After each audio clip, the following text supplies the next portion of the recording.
Welcome to the Complete Swedish course.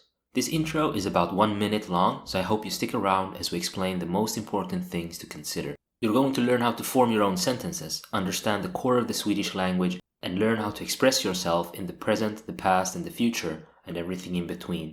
We're going to focus on learning the structure of the language, as well as using the shared vocabulary that Swedish has with English, seeing as both languages share a lot of words and sentence structure. Learning a language is a process. It requires repetition. If you find yourself forgetting a word, that's completely fine.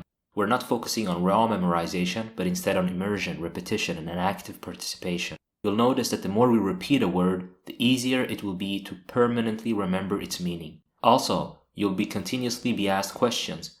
It is important that you try to answer these questions yourself without looking at the reference material.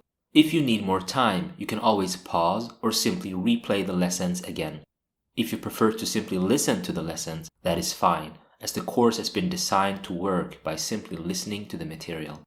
Thank you for joining, and see you on the other side of this course.